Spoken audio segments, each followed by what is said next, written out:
പ്രദീപ, ഇതിൽ ഒരു പ്രധാനപ്പെട്ട കാര്യം, നമ്മൾ PM-ശ്രീ പദ്ധതി കേരളത്തിൽ നടപ്പിലാക്കില്ല എന്നൊക്കെ പറയുന്നത് ഒരു കള്ളത്തരമാണ്. ഈ പറയുന്ന ചില ആളുകളെ പ്രീണിപ്പിക്കാൻ ഇപ്പോൾ ഇന്ന് വന്ന് ചില ഗീർവാണം മുഴക്കിയ പാളയം ഇമാമിനെ പോലെയുള്ള ആളുകളെയൊക്കെ ഒന്ന് പ്രീണിപ്പിക്കുക എന്നതിനപ്പുറത്തേക്ക് ഇതിൽ കാര്യമായ ഒരു നടപടിയും ഉണ്ടാകില്ല എന്നുള്ളതാണ്. കാരണം കേരളത്തിൽ PM-ശ്രീ നടപ്പിലായിട്ടുണ്ട്.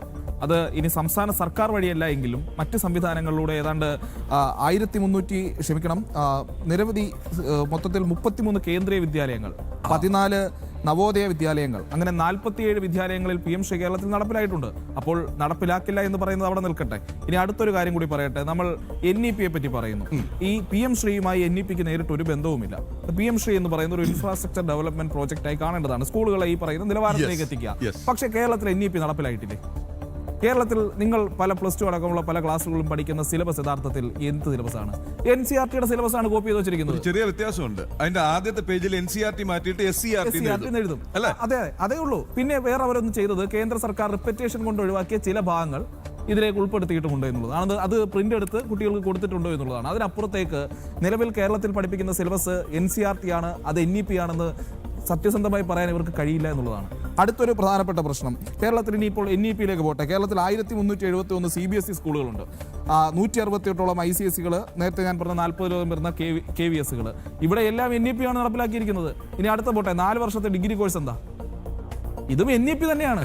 അപ്പോൾ നടപ്പിലാക്കില്ല എന്ന് പറഞ്ഞ് ഇങ്ങനെ ആരെ പറ്റിക്കാനാണ്? ഇങ്ങനെ കുറെ ആളുകളെ പ്രീണിപ്പിക്കാനും അവരെ കുറച്ച് അജിറ്റേറ്റഡ് ആക്കി നിലനിർത്താനും അതിന്റെ രാഷ്ട്രീയ നേട്ടം കൊയ്യാനും എന്നതിനപ്പുറത്തേക്ക് ഈ പദ്ധതി നടപ്പിലാക്കാതിരിക്കാൻ കേരളത്തിന് കഴിയില്ല.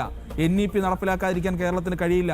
മാറി നിൽക്കാൻ സാധിക്കില്ല എന്നുള്ളതാണ് യാഥാർത്ഥ്യം. നമ്മളൊന്ന് ആലോചിച്ച് നോക്കൂ. നിലവിൽ രാജ്യത്തെ 13,992 സ്കൂളുകളിലാണ് നിലവിൽ PM-ശ്രീ കൃത്യമായി ഇംപ്ലിമെന്റ് ചെയ്ത് മുന്നോട്ട് പോകുന്നത്. അതിൽ പഞ്ചാബ്, BJP അടുത്ത കാലത്തൊന്നും അധികാരത്തിലില്ലാത്ത ഒരു സംസ്ഥാനമാണല്ലോ പഞ്ചാബിൽ 274 സ്കൂളുകളിൽ നിലവിൽ ഈ പറയുന്ന രീതിയിൽ പദ്ധതി നടപ്പിലാക്കിയിട്ടുണ്ട്. UP-യിൽ 1888 സ്കൂളുകൾ, ബീഹാറിൽ 904 സ്കൂളുകളിൽ, തമിഴ്നാട്ടിൽ 36 സ്കൂളുകളിൽ, കർണാടകയിൽ 660 സ്കൂളുകളിൽ. അപ്പോൾ ഈ പറയുന്ന സംസ്ഥാനങ്ങളിലെല്ലാം കർണാടകയിൽ ഇടപെട്ടെങ്കിൽ ക്ഷമിക്കണം, കർണാടകയിൽ ഭരിക്കുന്നത് BJP ആണ് ഇപ്പോൾ. പക്ഷെ അവിടെ മുസ്ലിം ലീഗ് ഇല്ല അല്ലേ എന്നാണ് ഞാൻ മനസ്സിലാക്കുന്നത്.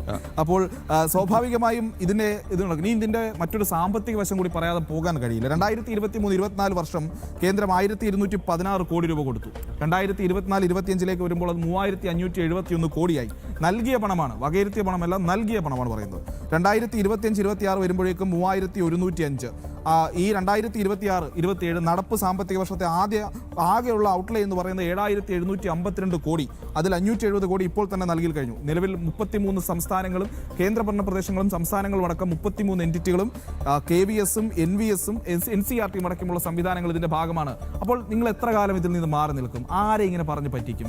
കുറെ ഈ പറയുന്ന സമസ്ത പോലെയുള്ള സംഘടനകളെ പ്രീണിപ്പിക്കാൻ വേണ്ടി, മുസ്ലിം ലീഗിലെ മുതലാളിമാരെ പ്രീണിപ്പിക്കാൻ വേണ്ടി ഇങ്ങനെ പറഞ്ഞുകൊണ്ടിരിക്കാം എന്നുള്ളതല്ലാതെ ഈ പദ്ധതി നടപ്പിലാക്കാതെ പിന്നോട്ട് പോകാൻ ഈ സർക്കാർ സംവിധാനത്തിന് കഴിയില്ല എന്നുള്ളതാണ്.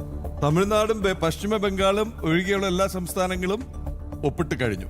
ഒപ്പിടാത്ത ഈ 2 സംസ്ഥാനങ്ങൾ മാത്രം. തമിഴ്നാട്ടിൽ ദേശവിരുദ്ധമായ നിലപാടും പ്രത്യയശാസ്ത്രവും ഉള്ള ഒരു ഭരണകൂടമായിരുന്നതുകൊണ്ട് ഒപ്പിട്ടില്ല. പശ്ചിമ ബംഗാൾ ഇപ്പോൾ ഒപ്പിടും എന്നാണ് എനിക്ക് തോന്നുന്നത്. കാര്യം അവിടെ ഒപ്പിടുന്നത് തടയാൻ ആരുമില്ല. കേരളവും ഒപ്പിട്ടവരുടെ പട്ടികയിലാണ് കേന്ദ്ര സർക്കാരിന്റെ രേഖകൾ. ഈ പറഞ്ഞ സ്ഥലങ്ങളിലൊക്കെ കേന്ദ്രീയ വിദ്യാലയങ്ങളിൽ PM-ശ്രീ നടപ്പിലാക്കി കഴിഞ്ഞു. അവിടെ ഈ പറയുന്ന CBSE സ്കൂളുകളടക്കം NEP നടപ്പിലാക്കി കഴിഞ്ഞു.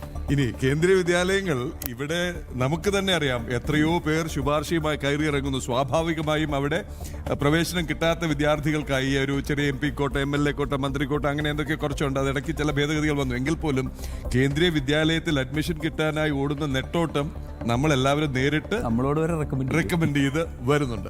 എന്തായാലും നഷ്ടമാർക്കാണ്. ഈ പറഞ്ഞ കണക്കനുസരിച്ചാണെങ്കിൽ ഈ പോയ വർഷങ്ങളിൽ കൊടുത്ത പണത്തിന്റെ വിഹിതം കേരളത്തിന് കിട്ടുമോ? ഇനി ഇതിന് തയ്യാറായില്ല. ഇനിയിപ്പോൾ ഈ പറയുന്ന സ്കൂളുകൾ സെലക്ട് ചെയ്യുന്ന അനുസരിച്ച് 2026-27 പദ്ധതി ഈ വർഷത്തെ കോട്ട മാത്രമാണ് ലഭിക്കുക. അതെ, അത് കേന്ദ്ര സർക്കാർ ഈ സാമ്പത്തിക വർഷം കഴിഞ്ഞ് അടുത്ത സാമ്പത്തിക വർഷവും ഈ പദ്ധതി നീട്ടാൻ ശ്രമിച്ചാൽ മാത്രമേ നമ്മൾ ഒപ്പിടാതെ പോവുകയാണെങ്കിൽ അതിനടുത്ത സാമ്പത്തിക വർഷത്തേക്കുള്ള പദ്ധതി നമുക്ക് അംഗമാകാൻ കഴിയും. ശരി, എന്തായാലും പന്താടുന്നത് മറ്റു വിദ്യാലയങ്ങളുടെ കുട്ടികളുടെ ഭാവി കൊണ്ട് തന്നെയാണ്. എന്താണ് ഇതിന്റെ രാഷ്ട്രീയം? കാര്യം ഇതിന്റെ ഇപ്പൊ പ്രജിത്തും ഐസനും ഇതിന്റെ വസ്തുതകൾ വ്യക്തമാക്കി കഴിഞ്ഞു. രഞ്ജിത്തമ്പാടി, ഇടവേളയ്ക്ക് ശേഷം ഞാൻ രഞ്ജിത്തിലേക്ക് വരാം. എന്താണ് ഇതിന്റെ രാഷ്ട്രീയം? എന്താണ് ഇവരിങ്ങനെ ആളെ പറ്റിക്കുന്നത്? എന്തിനാണ് ഒളിച്ചുപോയി ഒപ്പിട്ടിട്ട് പിന്നെ എതിർപ്പുണ്ടെന്ന് പറയുന്നത്? ഇപ്പോൾ ഒപ്പിട്ടവർ തന്നെ ഇതിനെതിരെ പറയുന്നത് എന്തിന്? പിന്മാറണമെന്ന് ആവശ്യപ്പെടുന്നത് എന്തിന്? പിന്മാറാൻ കഴിയില്ല, ഇതുമായി മുന്നോട്ട് പോകുന്നു പറഞ്ഞ സർക്കാരിന്റെ രണ്ടാമത്തെ വലിയ കക്ഷിയുടെ നേതാവ് ഇല്ല എന്ന് പറയുന്നു.